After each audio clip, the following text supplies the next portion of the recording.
मंडळी नमस्कार.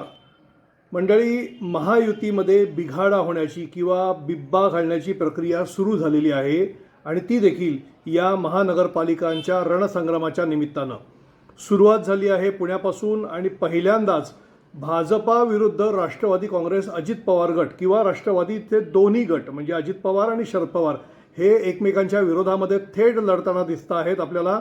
त्याचबरोबर राज्यामध्ये भाजपा आणि शिवसेना शिंदे गट म्हणजे शिवसेना जरी धनुष्यबाण त्याला निशाणी मिळालेली असली तरी त्याला शिंदे गटच म्हणावा लागेल, कारण ठाकरे गट आणखीन वेगळा आहे. यांच्यामध्ये देखील संघर्ष सुरू झालेला आहे आणि हा संघर्ष येणाऱ्या काळामध्ये अधिक तीव्र होत जाण्याची शक्यता आत्ताच्या घडीला जास्त जाणवते आहे.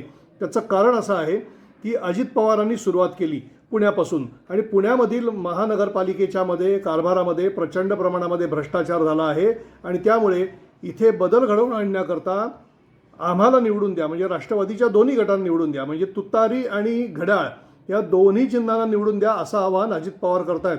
शरद पवारांना ते आपले गुरु मानतायत, आपले काकांमुळे आपले दिवस चांगले चाललेले आहेत अशा पद्धतीची भाषा देखील ते आपल्या भाषणांमधून करताना पाहायला मिळालेले आहेत. सुरुवात त्यांनी काय केली की भाजपाने भ्रष्टाचार केलेला आहे त्यामुळे त्यांना सत्तेपासून दूर ठेवा. आणि कोणीतरी मग त्यांना प्रश्न विचारला पत्रकार परिषदेमध्ये की मग तुम्ही भाजपाच्या बरोबर आहात, 70,000 कोटींचे आरोप झाले त्यावेळेचा भाजपाने तुमच्यावरती आरोप केला होता. तर त्यावेळेला त्यांनी उत्तर काय दिलं की मी तर त्या आरोप करणाऱ्यांच्या बरोबरच सत्तेत आहे ना आज. इथून सुरुवात झाली आणि भाजपावरती भ्रष्टाचाराचे आरोप झाल्यामुळे भाजपा अर्थातच पिसाळली. भाजपाच्या लोकांनी त्यांना प्रत्युत्तर द्यायला सुरुवात केलेली आहे.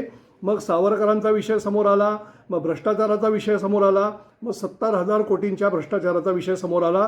शेवटी बावनकुळे असं म्हणाले की 70,000 कोटींचा विषय जो आहे तो कोर्टात अजून सुरू आहे, अंतिम निकाल लागलेला नाही, हे अजितदादांनी लक्षात ठेवावं.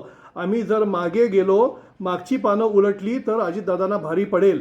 अशा पद्धतीचा अजितदादांना दमत दिला बावनकुळेंनी. त्याच्या आधी रवींद्र चव्हाण असं म्हणाले की आम्हाला पश्चाताप होतोय अजित पवारांच्या बरोबर जाण्यामध्ये. याचाच अर्थ हळूहळू अजित पवार आणि भाजपा यांच्यामध्ये फाटायला सुरुवात झाली आहे की काय. 2029मध्ये एकला चलो रे जी भाजपाची भूमिका आहे ती आत्तापासून सुरू झालेली आहे की काय याची स्पष्ट लक्षणं आत्ता याच्यामध्ये दिसत आहेत.